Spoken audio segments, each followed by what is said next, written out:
ஒட்டுமொத்தமாக கூட்டத்தை கூட்டுவது என்பது எளிது. ஆனா 24 இடத்துல நீ கூட்டம் நடத்து. நான் சவால் சொல்றேன், இந்த விஜயாலையோ இந்த திமுகவாலையோ கூட காசு கொடுக்காம இந்த கூட்டத்தை நடத்துன்னு சொல்லுங்க.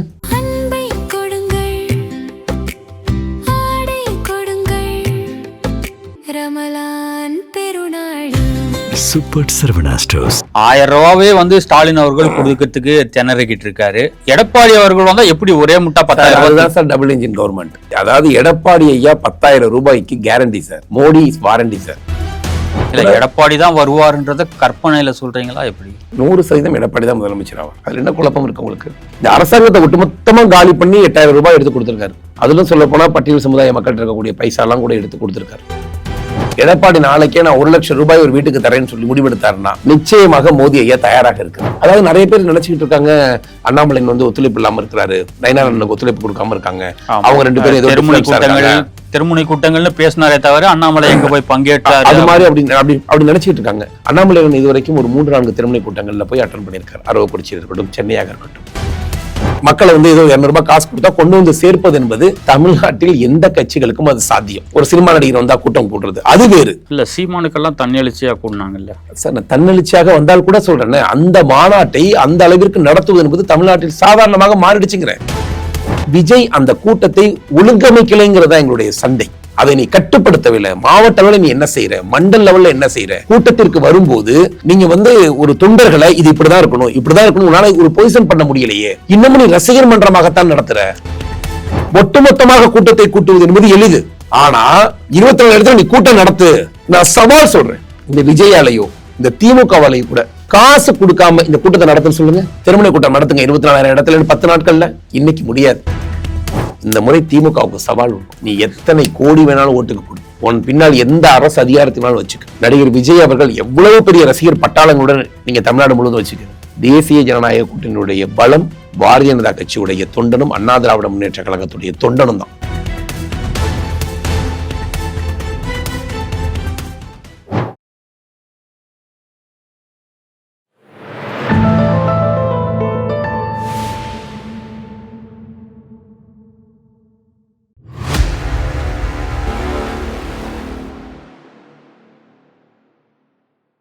தாமரை டிவி நேயர்களுக்கு வணக்கம். இன்றைய நேர்காணலில் நம்முடன் இணைந்திருக்கும் சிறப்பு விருந்தினர் பிரச்சார பிரிவின் மாநில தலைவர் திரு DS பாண்டியராஜன் அவர்கள். வணக்கம். வணக்கம் சார். எடப்பாடி பழனிசாமி அவர்கள் நாங்கள் ஆட்சிக்கு வந்தாக்க 10,000 ரூபாய் கொடுப்போம் அப்படின்னு சொல்லியிருக்காரு. இது எப்படி தேர்தல் வாக்குறுதின்னு எடுத்துக்கலாமா, இல்லை மக்களுடைய ஓட்டை கவருவதற்காக இப்படி ஒரு அறிவிப்பை கொடுத்துருக்காரு? வாக்குகளை கவரதான், இதுல என்ன மாற்றம் இருக்கு? வாக்குகளை கவர வேண்டும் என்பதை விட இதில் ரொம்ப முக்கியமானது என்னென்னா, மு.க. ஸ்டாலின் அவர்களால் பாதிக்கப்பட்ட மக்களுக்கு ஏதாவது ஒரு விதத்தில் நாம் ஒரு ஆறுதல் கொடுக்கணுமேங்கிற. என்ன பாதிக்கப்பட்டாங்க? இந்த 4 வருடத்தில் எவ்வளவு நீங்கள் கரண்ட் பில், உங்களுடைய அடிப்படை செலவுகளுடைய சதவீதம் எவ்வளோ கூடி இருக்குது, அதுதானே அடிப்படை உண்மை. நீங்கள் கிட்டத்தட்ட பார்த்தீங்கன்னா ஒரு மாத செலவு இன்னைக்கு ஒரு 5,000 ரூபாய் கூடி இருக்குன்னா முழுமையாக திராவிட முன்னேற்ற கழக அரசு தான் காரணம். ஏன்னா நீங்கள் கரண்ட் பில்லிருந்து, வீட்டு வரி ரசீதிலேருந்து, தண்ணி வரி ரசீதிலேருந்து அத்தனை பில்களாலும் இன்னைக்கு மாதம் 5,000 ரூபாய் ஒவ்வொரு சாதாரண மக்களுக்குடைய செலவு கூடி இருக்கு. அப்போ குறைந்தபட்சம் ஒரு அரசாங்கத்தை என்ன சொல்றாருன்னா, நான் ஆட்சிக்கு வந்தால் ஒரு 10,000 ரூபாய் நான் கருணை தொகைன்னு சொல்றேன் அப்படிங்கிறாரு. இந்த கருணை தொகைன்னு சொன்னோன்னா திமுக ஒன்னே ஒரு விளம்பரம் பண்றாங்க. எப்படி கொடுப்பாரு? எப்படி கருணை தொகைன்னு சொல்லலாம்? நீங்க மக்களை இழிவா நினைக்கிறீங்களா அப்படின்னு நீங்க சொல்றீங்க. ஓசி பஸ்ன்னு சொன்ன கும்பல் தான் நீங்க. நாங்கள் கருணை என்ற காரணம் சொன்னதுக்கான முதல் காரணம் என்னன்னா, கடந்த 5 ஆண்டு காலமாக இந்த திராவிட முன்னேற்ற கழக ஆட்சியில வாழக்கூடிய ஒவ்வொரு தமிழனுமே இன்னைக்கு கருணை அடிப்படையில் தான் இருக்கிறோம். கருணை காட்ட வேண்டிய இடத்துல தான் இருக்கிறோம். 1000 ரூபாவே ஸ்டாலின் அவர்கள் கொடுக்கறதுக்கு திணறிக்கிட்டு இருக்காரு. எடப்பாடி அவர்கள் வந்தா எப்படி ஒரே முட்டா 10,000 தான் sir double engine government sir. Modi, அதாவது எடப்பாடி ஐயா 10,000 ரூபாய்க்கு guarantee sir, Modi is warranty sir. இது டபுள் இன்ஜின் கவர்மெண்ட்.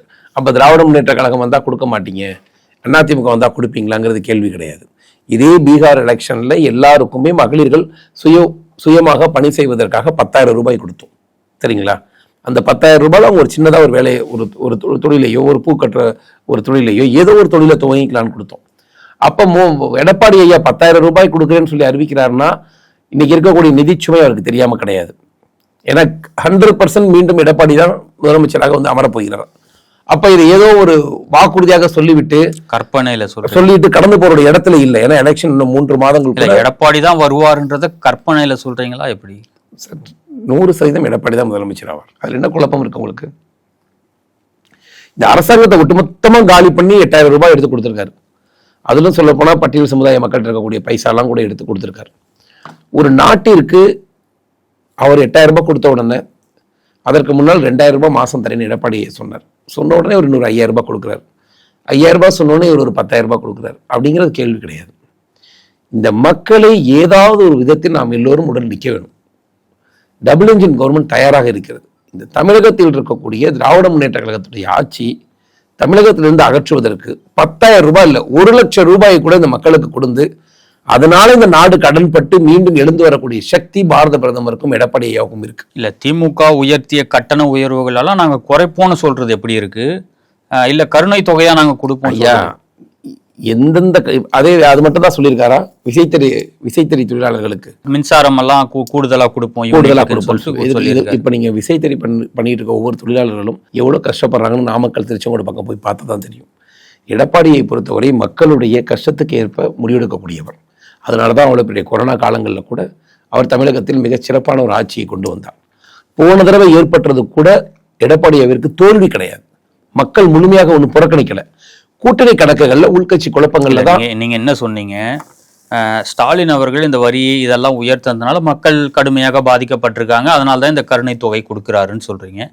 இப்ப எடப்பாடி வந்தா அது குறைப்பாரா குறைக்க மாட்டாரா? கண்டிப்பா குறைப்பாரு. அதுக்கு பாஜக கேரண்டியா வாரண்டி? பாரதிய ஜனதா கட்சி ஒட்டுமொத்த தமிழக வளர்ச்சிக்கும் கேரண்டி வாரண்டி, அதுல எந்த மாற்று கருத்தும் கிடையாது. எடப்பாடி நாளைக்கே நான் 1,00,000 ரூபாய் ஒரு வீட்டுக்கு தரேன்னு சொல்லி முடிவெடுத்தாருன்னா நிச்சயமாக மோடி ஐயா தயாராக இருக்கிறார். காரணம் என்னன்னா, திராவிட முன்னேற்ற கழகத்தை நிச்சயமாக இந்த தமிழகத்திலிருந்து அகற்ற வேண்டிய கட்டாயம் இருக்கிறது. ஒரு குடும்ப ஊழல் பெருச்சாளி கட்சியை தமிழகத்திலிருந்து விரட்ட வேண்டும். இதை தாண்டிகளை எந்த நோக்கமும் கிடையாது. எங்களுக்கே தோணுது, 10,000 ரூபாய் கொடுக்குறாங்க, 5,000 ரூபாய் கொடுக்குறாங்க, மக்களை நாம விலை பேசுகிறோமா? அதெல்லாம் அங்க கேள்வி கிடையாது.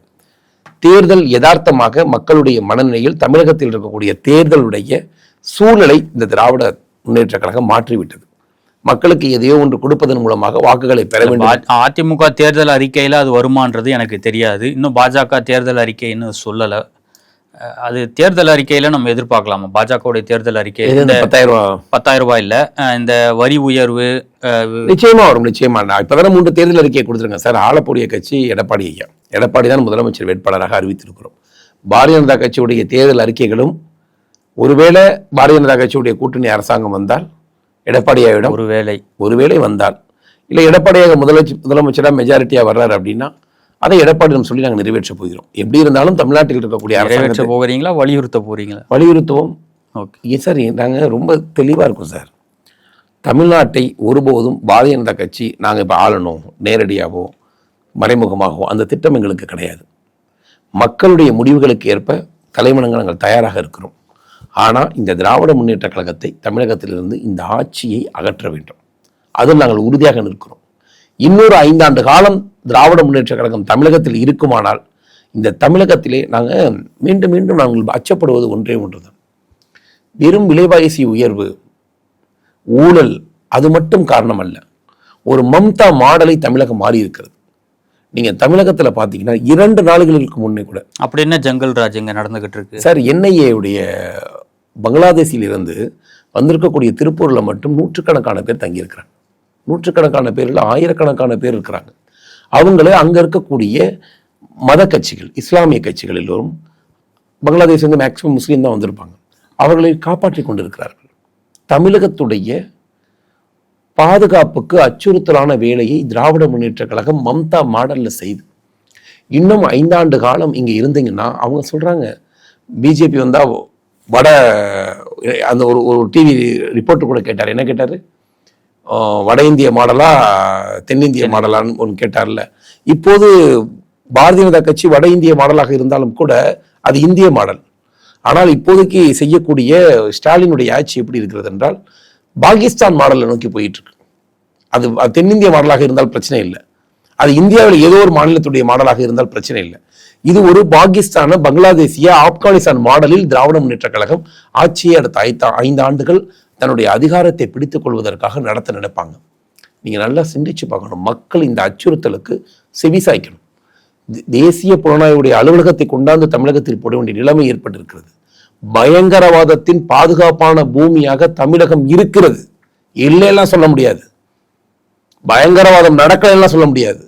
பயங்கரவாதம் வெளிப்படுத்த முடியாம இருக்கலாம் சொல்ல முடியாது. இன்னைக்கு திருப்பூர், கோவையிலே பல மாவட்டங்களில், தொழில் நகரங்களில் பங்களாதேசிகள் பலர் ஒளிஞ்சிருக்காங்க.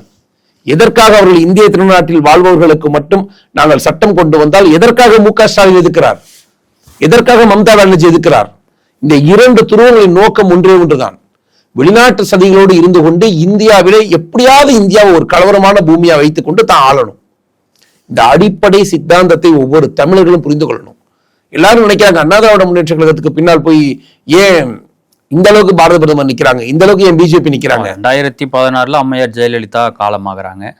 அத்தனை வருஷம் எவ்வளவோ மன் கி பாத் பேசியிருக்காரு பிரதமர் மோடி. ஆனா இந்த வருஷம் ஜெயலலிதா அவர்களை புகழ்ந்து பேசுறாரு. கண்டிப்பா புகழும், அது ஒன்றும் தவறு கிடையாது. இத்தனை வருஷமா புகழாத மோடி நீங்க என்ன சொல்றீங்க? ஒருவேளை அன்னைக்கு புகழ்ந்தா என்ன சொல்லிருப்பீங்க? என்னைக்கு புகழ்ந்தா என்ன சொல்ல போறீங்க? 2014 புகழ்ந்திருந்தா என்ன சொல்லுவீங்க?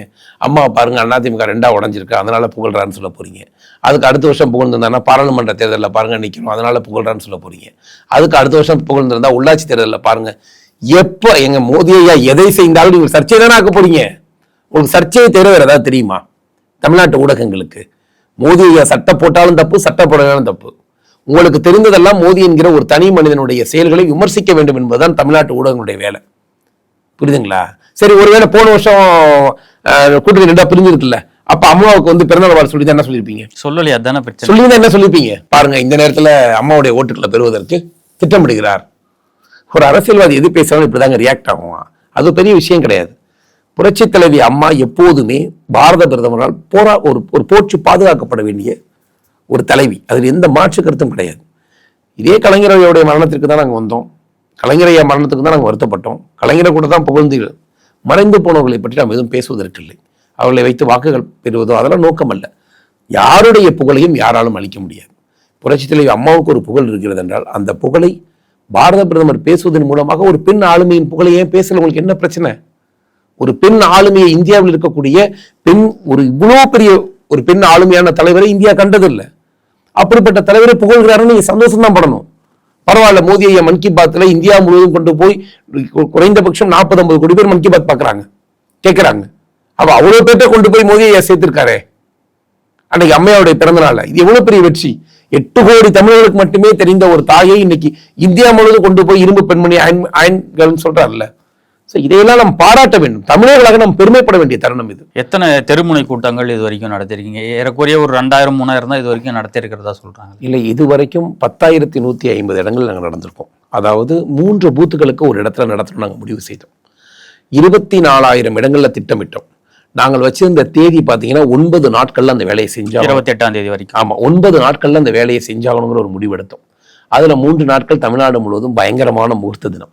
எல்லாம் கல்யாணத்துக்கு போகணும், அந்த பிஸியில் இருந்தாங்க. முதல் 2 நாள் எங்களுடைய கட்சியுடைய தொண்டர்கள் தயாராவதற்கு ஒரு மைக் பர்மிஷன் வாங்குறது, ஒரு கூட்டத்தை அந்த இடத்துல கொண்டு வந்து சேர்ப்பது, அந்த திட்டத்தை நாங்கள் முடிவு செய்தோம். தொடர்ச்சியாக இதுக்குன்னு ஒரு மிகப்பெரிய பணியை மாநிலத்துடைய தலைவர் நயினார் அண்ணன் அவர்களும் அண்ணாமலை அண்ணன் அவர்களும் ஒரு ஒரு தொடர்ந்து மாவட்ட தலைவர்கிட்ட பேசுவது, மண்டல தலைவர்கிட்ட பேசுவது. நான் கூட மாநில தலைவர் கூட மெசேஜ் பண்ணியிருந்தேன். தலைவரை நேற்று வரைக்கும் நம்ம 9,800 பேர் அனுப்பிச்சிருக்கோம். ஒன்றும் சரல், அதாவது எங்கள் சரல்னா நாங்கள் ரிஜிஸ்டர் பண்ணியிருக்கிறது, எங்கெங்கே எவ்வளோ நடந்திருக்குன்னு ஆதாரத்தோடு அனுப்புவது. தலைவர் வாழ்த்துக்கள், ரொம்ப சூப்பர் பிரதர் அப்படின்னாரு. நிறைய பேர் நினைச்சுக்கிட்டு இருக்காங்க அண்ணாமலைன் ஒத்துழைப்பு இல்லாமல் இருக்கிறாரு, நயினார் அண்ணனுக்கு ஒத்துழைப்பு கொடுக்காம இருக்காங்க. அவங்க 2 பேரும் ஏதோ தெருமுனை கூட்டங்கள்னு பேசினாரே தவிர அண்ணாமலை எங்க போய் பங்கேற்றாரு அது மாதிரி அப்படி நினைச்சிட்டு இருக்காங்க. அண்ணாமலை இது வரைக்கும் ஒரு 3-4 தெருமுனை கூட்டங்கள்ல போய் அட்டன் பண்ணியிருக்காரு. அரவக்குறிச்சியில் இருக்கட்டும், சென்னையாக இருக்கட்டும். நயினார் அண்ணன் அவர்கள் போய் சென்னையில் போய் அட்டன் பண்றாரு. எங்களுடைய எல்முருகன் அமைச்சர் போய் திருமண கூட்டங்கள் போய் அட்டன் பண்றாங்க. எங்க தமிழிசை அக்கா போய் திருமண கூட்டங்கள் அட்டன் பண்றாங்க. பிரச்சார பிரிவை சார்ந்த நிர்வாகிகள் தமிழ்நாடு முழுவதும் நாங்கள் இதற்கு முன்னாடி நாங்கள் ஒரு பேக்கப் வேலை செஞ்சோம். தமிழ்நாடு முழுவதும் பயிற்சி பற்றி கொடுத்தோம். உங்களுக்கே கூட தெரியும், ஒரு 1350 நபர்களை நாங்கள் பேச்சாளர் பயிற்சிகளுக்கு தயார் செய்தோம். இதை ஒரு திட்டமிட்ட வேலையாக, ஒரு தயாரான வேலையாக பிரச்சார பிரிவு நாங்கள் செய்வதற்கு தயாராக வைத்திருந்தோம். எங்களுடைய ஒவ்வொரு மாவட்ட தலைவர்களும் மண்டல் தலைவர்களும் எதிர்பார்க்காத ரிசல்ட். இன்னும் எனக்கு 4 நாட்கள் இருக்கு. இது வரைக்கும் இன்னைக்கு நடக்கக்கூடிய கூட்டங்கள் இன்னும் பதிவு செய்யப்படலை. இன்னையோட ஒரு 13,000 கூட்டங்கள் வந்துடும். கட்சியுடைய மண்டல்களாக ஒன்றியம் சொல்லுவாங்கல்ல, ஒன்றியமாக நாங்கள் ஒரு 1250 ஒன்றியங்கள் வச்சிருக்கோம். ஒரு ஒன்றியத்தில் ஒரு நாளைக்கு 3 கூட்டங்கள் நடக்குது. அப்ப இன்னொரு 4 நாள் இருக்கு. நாங்கள் இலக்கு வைத்தது 24,000. நிச்சயமாக ஒரு 20,000 to 21,000 இலக்குகளை கொண்டு போய் சேரும் அளவிற்கு இன்னைக்கு கட்சியுடைய தொண்டர்கள் வேலை செய்யறாங்க. இந்த வெற்றி எங்களுடைய மாநில தலைவருக்கு கிடைத்த வெற்றி, அண்ணாமலைக்கு கிடைத்த வெற்றி, எனக்கு கிடைத்த வெற்றி என்பதெல்லாம் விட பாரதிய ஜனதா கட்சியுடைய தொண்டர்கள் எடப்பாடியோடைய ஆட்சி அமையணும், பிஜேபி கட்சி இன்னைக்கு களத்துல தெருவில் நிக்குதுங்கிறத நீங்களே பார்த்திருப்பீங்க. இந்த வீடியோவை பார்க்கக்கூடிய யாராக இருந்தாலும் நீங்க எங்கேயாவது ஒரு மூலையில பிஜேபி ஒரு 25 பேரோடையோ 30 பேரோடையோ ஒரு தெருமுனை கூட்டம் போட்டுட்டு இருப்பாங்க. அதுல சில பேர் பேசுறாங்க, சில போட்டோஸ் எடுத்து வச்சுட்டு 20 பேர் வச்சு கூட்டம் போட்டிருக்காங்க, 30 பேர் கூட்டம் போட்டு. இதோட நோக்கமே அதுதான். இந்த நோக்கமே என்னன்னா, தெருவில் இருந்து நீங்க ஒரு கூட்டம் போறீங்கன்னு வச்சுக்கீங்களேன், 20 பேரோ 30 பேரோ தான் அந்த இடத்துல அமர்ந்திருப்பாங்க. ஏன்னா ஸ்ட்ரீட் கார்னர் மீட்டிங் தான் இது. ஒரு தெருவுக்கு 4 இடத்துல நடக்கும். அந்த 30 பேர் அந்த மீட்டிங்கை கேட்கிறாங்கிறத விட சுத்தி இருக்க கடையில் இருக்கவங்க 300 பேர் கேட்பாங்க. எப்போதுமே அரசியல் களத்தில் நேரடியாக அமர்வதை விட அதை வேடிக்கை பார்ப்பவர்கள் அதிகம். 300 பேர் கேட்பாங்க. இதுவரைக்கும் ரிஜிஸ்டர்டா இந்த 12,000 கூட்டங்கள்ல மட்டுமே ரிஜிஸ்ட்ரேஷனா ஒரு 7 லட்சம் பேர் பங்கு பெற்றிருக்காங்க. அதாவது குறைந்தபட்சமாக இந்த கூட்டங்களுக்கு 30 பேர், அதிகபட்சமாக இந்த கூட்டங்கள்ல 500 பேர் கலந்து கொண்ட கூட்டங்கள் நடந்திருக்கு. நீங்க ரேஷியோவா பாத்தீங்கன்னா ஒரு 12,000 கூட்டங்கள் நடந்திருக்குன்னா ஒரு 6,000 கூட்டங்கள் 100 நபர்களுக்கு குறைவில்லாமல் நடந்திருக்கு. 6 லட்சம் பேர் பங்கு பெற்றிருக்கார்கள். அந்த பகுதியை சார்ந்தவர்கள், அதுதான் மிக முக்கியம். அந்த தெருமுனை கூட்டங்களுடைய வெற்றினா இவ்வளவு பெரிய வெற்றியை பாரதிய ஜனதா கட்சியுடைய இது ஒரு மாசான ஒரு வெற்றி. ஏன்னா மொத்தமாக பொதுக்கூட்டம் நடத்துவது, மொத்தமாக மாநாடு நடத்துவது என்பது இன்னைக்கு தமிழ்நாட்டை பொறுத்தவரை எல்லா கட்சிகளுக்கும் சாதகமாக மாறிடுச்சு. அதுல மாற்றுக்கிறது கிடையாது. இன்னைக்கு சின்னம்மா கூட நேற்று பாத்தீங்கன்னா எவ்வளவு கூட்டம் கூட்டியிருப்பாங்க, ஒரு 20,000 பேர் இருப்பாங்களா. சின்னம்மா கூட ஒரு பெரிய கூட்டம் கூட்டினாங்க, பிரேமலதா அம்மா கூட ஒரு பெரிய கூட்டம் கூட்டாங்க. அப்போ ஒரு மாநாட்டிற்கு கூட்டம் கூட்டுவது என்பது பணம் இருந்தா, வேன் கொடுத்தா, சாப்பாடு கொடுத்தா, மக்களை ஏதோ 200 ரூபாய் காசு கொடுத்தா கொண்டு சேர்ப்பது என்பது தமிழ்நாட்டில் எந்த கட்சிகளுக்கும் அது சாத்தியம். ஒரு சினிமா நடிகர் வந்தா கூட்டம் கூட்டுறது அது வேறு இல்ல. சீமானுக்கெல்லாம் தன்னெழுச்சியா கூட்டினாங்கல்ல சார். நான் தன்னெழுச்சியாக வந்தால் கூட சொல்றேன், அந்த மாநாட்டை அந்த அளவிற்கு நடத்துவது என்பது தமிழ்நாட்டில் சாதாரணமாக மாறிடுச்சுங்கிறேன். எல்லா கட்சிகளும் நடத்துதுங்கிறேன். நான் சீமானை குறைவா மதிப்பிடலைங்க. சீமான் ஒரு நாளும் குறைவா மதிப்பிட்டது கிடையாது. கொள்கை ரீதியாக எதிரிகளாக இருக்கலாம், அரசியல் களத்துல அவர் ஒரு வேற ஒரு தளத்தை நிறுவுகிறார். அதை நம்ம எல்லாத்தையும் விமர்சிச்சு என்னங்க பண்ண போறோம்? எல்லாத்தையும் விமர்சிக்கணுங்கிறது அவசியம் இருக்கா என்ன? அது நோக்கம் அல்ல. தேர்தல் நேரத்து சண்டைகள் என்பது வேற, கொள்கை ரீதியான சண்டைகள் என்பது வேற.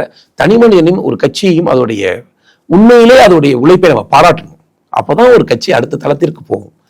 நீங்க சினிமாவை கூட கூட்டம் வருது பாத்தீங்கன்னா, பாராட்ட மாட்டேங்கிறீங்க. டிவிக்கே நான் பாராட்டுறேன். டிவிக்கேவுடைய நான் பிரச்சனையாக சொல்வது அந்த கூட்டத்தை ஒழுங்கமைக்கப்படாமல் இருப்பது. இப்ப சீமானோட கூட்டத்தை பாத்தீங்கல்ல, அந்த கூட்டத்துல ஏதாவது ஒழுக்கமற்ற ஒரு கூட்டம் இருந்ததா? அவங்க பாட்டுக்கு வந்தாங்க, இருந்துச்சு. பாரதிய ஜனதா கட்சி கூட்டங்கள் இருக்குல்ல, அந்த கூட்டங்கள் எவ்வளவு பெரிய ஒழுங்கு நீங்கள் பார்த்துட்டு இருக்கீங்களா? 5 லட்சம் பேர் முருகர் மாநாட்டுக்கு பண்ணணும். ஒரு சேர் எடுத்து வச்சு குப்பையை வரைக்கும் கிளீன் பண்ணிட்டு நாங்க வர்றோம். அந்த அளவிற்கு நாங்கள் ஒழுக்கத்தை போதிக்க விரும்பவில்லை. அந்த அளவுக்கு நீ செய்ய முடியாது. ஏன்னா எங்களுக்கு பின்னால் RSS என்கிற அமைப்பு இருக்கு. ஒழுக்கத்தை அடிப்படையாக வைத்துக் கொண்டு நாங்கள் களத்திற்கு வருகிறோம். அரசியலை கூட ஒரு ஒழுக்கமான சூழல தான் நாங்க வர்றோம். விஜய் அந்த கூட்டத்தை ஒழுங்கமைக்கலைங்கிறதா எங்களுடைய சண்டை. அதை நீ கட்டுப்படுத்தவில்லை. மாவட்ட அளவில் நீ என்ன செய்யற, மண்டல் லெவல்ல என்ன செய்யற? கூட்டத்திற்கு வரும்போது நீங்க ஒரு தொண்டர்களை இது இப்படிதான் இருக்கணும் உன்னால ஒரு பொசிஷன் பண்ண முடியலையே. இன்னமும் நீ ரசிகர் மன்றமாகத்தான் நடத்துற. அவனுக்கு ஹார்மோன் தூண்டி விட்டாங்களோ? இல்லங்க சார், அந்த மாதிரி கூட இருக்கலாம். ஆனா ரசிகர் மன்றமாக தானே நடத்துறாரு. இப்ப சீமான்ல ஒரு ஒழுங்கமைக்கப்பட்ட ஒரு கூட்டத்தை ஒரு தலைவர் நடத்த முடியுதுல்ல, சின்ன கூட்டமோ பெரிய கூட்டமோ அது கேள்வி இல்ல. அந்த ஒழுக்கம் விஜய்க்கு இல்லைங்கிறனால நம்ம திட்டுறோம் மீண்டும் மீண்டும். அதனாலதான் 41 பேரோட உயிர் பலியாயிடுச்சு. நீ ஒரு நல்ல தலைவனா நீ சொல்றதை கேட்கணும்ல தொண்டை. மன் கி பாத் கேளுன்னா ரேடியோ கேட்பது என்பது புதிய டிவி பாக்கணுங்கிற கல்ச்சர் இருந்துச்சா? கிட்டத்தட்ட 10 ஆண்டுகளுக்கு முன்னாலே முடிஞ்சு போச்சு புதிய டிவி. மன் கி பாத் பார்க்கணும்னு சொன்னாங்கன்னா எங்கள்கிட்ட 24,000 சக்தி கேந்திரத்துல 12,000 இடத்துல வாரம் மாதத்துக்கு ஒரு முறை நாங்க பாக்குறோம், கேட்கிறோம். மோடி ஐயா சொல்றாரு, ஏன்னா எங்க பிரதமர் சொல்றாரு புதிய டிவி டெவலப் ஆகணும், அரசாங்கத்தின் மூலமாக செய்தி பண்ணணும், ஒரு பிரதமர் மனதோடு ஒரு விஷயத்தை பத்தி பேசணுங்கிறத நாம நினைக்கிறோம். அதை நீங்கள் புரிந்து கொள்ள வேண்டும். இந்த ஒட்டுமொத்தமாக கூட்டத்தை கூட்டுவது என்பது எளிது. ஆனா 24 இடத்துல நீ கூட்டம் நடத்து. நான் சவால் சொல்றேன், இந்த விஜயாலையோ இந்த திமுகவாலையோ கூட காசு கொடுக்காம இந்த கூட்டத்தை நடத்துன்னு சொல்லுங்க. திருமண கூட்டம் நடத்துங்க 24,000 இடத்துல 10 நாட்கள்ல. இன்னைக்கு முடியாது. இன்னைக்கு அது நான் பெருமையா சொல்றேன், பிஜேபியுடைய ஒவ்வொரு தொண்டனும் மிக மதிப்பு மிக்கவன். ஏன்னா ஒவ்வொரு கூட்டங்களுக்கும் குறைந்தபட்சம் ஒரு மைக் வாடகை ஒரு 3,000 ரூபாய், பின்னாடி ஒரு பிளெக்ஸ் வைக்கிறோம் ஒரு 3,000 ரூபாய் 6,000 ரூபாய், ஒரு சேரு டேபிள், ஒரு 30 பேர் வந்து அட்லீஸ்ட் ஒரு டீ ஒரு வடை, 10,000 ரூபாய் இல்லாம இந்த கூட்டத்தை 30 பேரை வச்சு நடத்த முடியாது. அப்ப இது வரைக்கும் ஒரு 12,000 இடத்துல ஒரு 10,000 ரூபாயை சொந்த காசை செலவு செய்து இந்த களத்தில் பாஜகவுடைய தொண்டர்கள் நிற்கிறார்கள். அது எவ்வளவு மதிப்பு மிக்கது. நான் இதை வந்து நான் ஒரு புரட்சியாக பார்க்கிறேன். தமிழக பாரதிய ஜனதா கட்சிக்கு ஒவ்வொரு அத்வானிக்கு ஒரு ரத யாத்திரை, அண்ணாமலைக்கு எண்மணின் மக்கள், அது மாதிரி ஒவ்வொருவருக்கும் ஒன்று இருப்பது போல நயனாரண்ணன் காலத்துல இந்த நாளை நமதே தமிழ்நாடு நமதே அப்படிங்கிற ஒரு ஸ்கீம், அதற்காக நாங்க அவங்களாம் நினைச்சுக்கிட்டு இருக்காங்க ஏதோ 2 பேரும் வேற வெரைட்டியில் இருக்கிறதா நினைச்சுக்கிறாங்க. இன்னைக்கு அண்ணாமலையின் தினசரி எல்லா மண்டல தலைவர்களுடைய வீடியோ கான்ஃபரன்ஸ்ல வர்றாரு. ஏன்னா இந்த நிகழ்ச்சிக்கு நான் பொறுப்பாளராக இருக்கிறேன். எல்லா வீடியோ கான்ஃபரன்ஸுக்கு வர்றாரு. இன்னைக்கு கூட எந்தெந்த இடங்கள்லாம் டல்லா இருக்குதோ அந்தந்த இடங்களை பற்றியெல்லாம் மாநில தலைவர்கள்ட்ட நாங்கள் கொடுக்குறோம். மாநிலத்தில் அந்த எல்லா நிகழ்ச்சிகள்லையும் கூட அண்ணாமலை பேச சொல்லுங்க, அண்ணாமலை பேசட்டும். இது வந்து எப்படின்னா இது ஒரு கூட்டு முயற்சியான இயக்கம்ங்க. இதுல வந்து யாரும் தனிப்பட்ட முறையில நான் பெரிய ஆளு நான் சின்ன ஆளு அப்படிங்கிற எண்ணத்திலாம் எங்கள்கிட்ட கிடையாது. எங்களிடம் இருப்பவர்கள் என்ன, இந்த திமுகவுடைய சோசியல் மீடியா உள்ள பொந்துக்கிட்டு நயினாரையும் அண்ணாமலையும் பிரிச்சிடலாம், நயினாருக்கும் முருகனுக்கும் சண்டை, அது அந்த எந்த இடத்துலையுமே அண்ணாமலை அண்ணனும் கிடையாது, நயினார் அண்ணனும் கிடையாது. ஏன்னா கடந்த ஒரு வாரம் 10 நாட்கள் நான் தொடர்ச்சியா 3 பேரோடையுமே மாறி மாறி தொடர்புல இருக்கேன். 3 பேருமே இந்த நிகழ்ச்சியை வெற்றிகரமாக நடத்துவதற்கு என்ன பண்ணணும் தான் கேட்கிறார். அண்ணாமலை எனக்கு போன் பண்ணாருன்னா, பிரதர் நம்ம மண்டல தலைவர் எல்லார்ட்டையும் பேசுவோம் அப்படின்னா கருணாகராஜன் இருப்பாங்க, சுமதியக்கா இருப்பாங்க, நிர்வாகிகள் உடனே மண்டல தலைவர் மீட்டிங்னா ஒரு 1/2 மணி நேரம் பேசுவார், உற்சாகப்படுத்துவார். சரி எங்கெல்லாம் வீக்கா இருக்கும் அந்த வீக்கான இடத்த கொடுங்க, அந்த இடத்த பேசுவோம். அப்ப இது ஒரு கூட்டு முயற்சிங்க. யாரும் தனிப்பட்ட முயற்சியா நான் நினைக்கல. நான் ஒன்றை உறுதியாக நம்புகிறேன். நயினார் என்கிற ஒரு தலைவர் மீது இருக்கக்கூடிய ஒரு தனிப்பட்ட அந்த வயதின் முதிர்ச்சியில் இருக்கக்கூடிய ஒரு நம்பிக்கை எனக்கு உண்டு. அவர் இந்த கட்சியில எந்த இடத்திலும் யார் மீதும் எந்த விதமான எதிர்ப்போ, ஒருத்தவங்களை ஏன் இப்படி பெருசா கூட்டம் கூட்டினீங்க, ஏன் சிறிதா கூட்டம் கூட்டினீங்க, எனக்கு ஏன் ஃபிளெக்ஸ் போர்டு வைக்கல, அந்த மாதிரியான எந்த கேள்விகளையும் ஒரு சக அரசியல்வாதியாக கூட முன்னிறுத்த மாட்டார். அவர் அன்னை கூட மேடைகளை சொன்னது ஒன்று தான், என்னுடைய கனவு 30 சட்டமன்ற உறுப்பினர்களை பாரதிய ஜனதா கட்சி சார்பாக அனுப்ப வேண்டும். அவருடைய வயது என்பது அரசியல் களத்தில் கிட்டத்தட்ட அவர் ஒரு அரசியல் தாண்டிய அனுபவத்துக்கு வந்துட்டார். பாரதிய ஜனதா கட்சியில இன்னொரு 20 வருஷத்துக்கு நயினார் இருப்பாரு, இன்னொரு 10 வருஷத்துக்கு நயினார் இருப்பாருங்கிற கேள்விகளுக்கெல்லாம் யதார்த்தம் வந்து இந்த கட்சி 70 வயசு ஆயிடுச்சுனாலே ஒரு மாதிரி ஒரு ஃபைனல் ஸ்டேஜுக்கு வந்துடும். அதெல்லாம் அவருக்கு தெரியுது. அவர் என்ன நினைக்கிறாருன்னா, தனக்கு பின்னால் அண்ணாமலை தலைவராக வந்தாலும், எல்முருகன் தலைவராக வந்தாலும், யார் தலைவராக வந்தாலும் அந்த தலைவர்கள் தமிழகத்தின் முதல்வர்களாக மாற வேண்டும். அதற்கான பவுண்டேஷனை நயினார் என்கிற நான் போட வேண்டும்ங்கிறதுல உறுதியா இருக்கார். அந்த பவுண்டேஷன்ல உறுதியா இருக்கார். 24,000 இடங்களிலும் எடப்பாடி பழனிசாமி ஐயாவுடைய புகைப்படங்கள் அந்த பிளெக்ஸ்ல அண்ணாமலை போட்டோ இருந்துச்சு, முருகன் சார் போட்டோ இருந்துச்சு, எங்களுடைய எல்லா கூட்டணி கட்சி தலைவர்கள் போட்டோ இருந்துச்சு. இது எல்லாவற்றையுமே அண்ணாமலையின் போட்டோ 24 இடங்களும் வைங்கன்னு மாநில தலைவர் தான் சொன்னார். அந்த போட்டோ நாங்க டிசைன் பண்ணி அனுப்புறோம்னா அவர் தான் ஓகே சொல்றாரு. அதுல ஏன் என் போட்டோ சின்னதா இருந்துச்சோ பெருசா இருந்துச்சோன்னு அண்ணாமலை கேட்கல. இது எங்களுடைய கட்சியுடைய தொண்டர்களுடைய பாரதிய ஜனதா கட்சியுடைய வெற்றியா நான் நினைக்கிறேன். இது வந்து ஒரு மிகப்பெரிய இந்த தேர்தலில் கூட்டணி மாற்றங்கள் இருக்கு, வாக்குகளுக்காக பணம் கொடுப்பது இருக்கு, திராவிட முன்னேற்ற கழகம் தான் ஜெயிச்சிருமோ 5,000 ரூபாய் கொடுக்குறாங்களேன்னு ஒரு மாயை இருக்கு, மறுநாள் எடப்பாடி ஐயா 10,000 ரூபாய் கொடுக்குறாங்க ஒரு மாயை இருக்கு. இந்த எல்லா மாயைகளையும் மீடியால வேணா இருக்கலாம், ஊடகங்களை வேணா இருக்கலாம், ஆனா களத்தில் தொண்டர்கள் யார் உற்சாகமாக இருக்கிறார்களோ அவர்கள் மட்டும்தான் தேர்தலில் வெல்ல முடியும். அதுதான் யதார்த்தமான உண்மை. இன்று இந்த 24,000 இடங்களிலுமே அண்ணா திராவிட முன்னேற்ற கழகத்துடைய தொண்டர்கள் உட்கார்ந்துக்கிறாங்க. இப்ப எல்லா பிஜேபியுடைய பூத் தலைவர்களுக்கும் அண்ணா திராவிட முன்னேற்றத்துடைய கிளை செயலாளர்களை தெரியும், எங்களுடைய ஜான் பாண்டியன் ஐயா கட்சி இருக்கக்கூடிய நிர்வாகிகளை தெரியும், ஜி.கே. வாசனுடைய ஐயாவுடைய கட்சி இருந்துச்சுன்னா அவங்க நிர்வாகிகளை தெரியும். நாங்கள் ஒரு கூட்டணியாக ஒரு பூத்தில், நான் ரொம்ப சிம்பிள் சார், ஒரு பூத்துல 300 வாக்கு வாங்கணும், 100 குடும்பம், இதுதான் இலக்கு. ஒரு குடும்பத்துல 3 ஓட்டு இருக்கா, அந்த 100 குடும்பம் மோடி குடும்பம், அந்த 100 குடும்பம் புரட்சி தலைவி அம்மா குடும்பம், அதுல ஒரு 50 குடும்பம் அம்மா குடும்பம், ஒரு 25 குடும்பம் மோடி குடும்பம். இதுதான் விஷயம். நீங்க அவங்க கிட்ட போய் எண்ணத்தை பார்த்து, ஸ்டாலின் போய் 5 லட்சத்தை கூட கொடுக்கட்டுமே, விஜய் போய் இன்னொரு 100 குட்டிக்காரனை போட்டு கூட நடிச்சு கூட போய் சேரட்டுமே. ஒரு பூத்தில் 100 குடும்பத்தின் வாக்குகள் தான் பாரதிய ஜனதா கட்சியுடைய தேசிய ஜனநாயக கூட்டணியுடைய வியூகம். அதுக்கான முதல் ஒரு வெற்றியா ஒரு தேர்தல்ல எங்களால ஒரு தெருமுனை கூட்டங்கள் மூலமாக கிட்டத்தட்ட எப்படியும் இந்த நிகழ்ச்சி முடியும் போது இதுல ஒரு 20 லட்சம் பேர் கலந்துக்குவாங்க. 20 லட்சம் பேரும் காரியகர்த்தாக்கள், வெறும் மக்கள் மட்டும் சொல்ல மாட்டேன். 20 லட்சம் பேர் மக்கள் சேரை போட்டு உட்கார்ந்துக்கிட்டு காவி துண்டை போட்டுக்கிட்டு ரோட்ல யார் என்ன வேணாலும் நீ பார்த்துட்டு போறாங்க. தெருவில் நான் பிஜேபி காரன்னு உட்கார்ந்துக்கக்கூடிய மனநிலை இருக்கு பாருங்க. நீங்கள் கும்பலா ஒரு இடத்துல போய் உட்கார்ந்துக்கிறது வேற, கூட்டமா ஒரு இடத்துல போய் ஒரு கூட்டத்தில் கலந்துட்டு வருவீங்க. உங்க தெருவில் போய் ஒரு 10 பேர் உட்கார்ந்துருக்க ஒரு மீட்டிங்ல போய் உட்கார்றதுக்கு 1000 தயக்கங்கள் இருக்கும். ஆனா அந்த தயக்கத்தை எல்லாம் எங்களுடைய தொண்டர்கள் உடைச்சிருக்காங்க. களத்துல போய் நின்று இருக்காங்க. ஆச்சரியமான விஷயங்கள் பண்ணியிருக்காங்க. பாரதிய ஜனதா கட்சி தேசிய ஜனநாயக கூட்டணி நாளைக்கு ஆட்சிக்கு வருவது உறுதி என்றால் அதற்கு மிகப்பெரிய பேஸ்மெண்டாக நான் பார்ப்பது இந்த நாளை நமதே நாடும் நமதே என்கிற தெருமுனை கூட்டங்கள். இதை மிக வெற்றிகரமாக நடத்தி இருக்கிறோம். நானும் கூட ஒரு பிரச்சார பிரிவாக, ஏன்னா நான் இந்த கட்சியில நீண்ட காலம் வேலை செய்திருக்கிறேன். நம்ம என்ன வேலை செஞ்சுட்டோம், நம்ம எதுக்காக ஒரு பொறுப்புக்கு வந்தோம்னு அதுக்கு ஒரு நீண்ட காலத்துக்கு சொல்லிக்கிறதுக்கு ஏதோ ஒன்று இருக்கணும்னு நினைச்சேன். 6 மாத காலமாக இரவு பகல் பார்க்காமல் எல்லா இடங்களையும் எல்லா தொண்டர்களையும் ஒரு 6 மாதத்தை ஒரு 15-20 நாள் வீட்டுக்கு போயிருப்பேன். நீங்க நிறைய பேச்சாளர்கள் நாங்கள் பேச்சு பயிற்சி கொடுத்த போது இருந்த மோகத்திற்கும் இப்போது அவங்கெல்லாம் என்னன்னா, இன்னைக்கெல்லாம் கூட ஒரு சென்னையில வந்து ஒரு 20 மீட்டிங் நடக்குது. பேசுறதுக்கு டிமாண்ட். ஏன்னா ஒரு 1300 பேரை ட்ரைனிங் கொடுத்துருக்கோம். இது இல்லாம மாவட்டத்துக்குள்ள இருக்கவங்க 30 பேர் 40 பேர் பேசிக்கிட்டு இருக்காங்க. தமிழ்நாடு பாரதிய ஜனதா கட்சி ஆயிரக்கணக்கான பேச்சு ஆளுமைகளை கூட்டம் நடத்தக்கூடிய தலைவர்களை உருவாக்கியிருக்கு. இது ஒரு சாதாரண முயற்சி கிடையாது. இந்த முறை திமுகவுக்கு சவால் வரும். நீ எத்தனை கோடி வேணாலும் ஓட்டுக்கு கொடு, உன் பின்னால் எந்த அரசு அதிகாரத்தினாலும் வச்சுக்க, எத்தனை அரசு பலத்தை கூட நீ வச்சுக்க, நீ ஒரு பக்கம் நில்லு.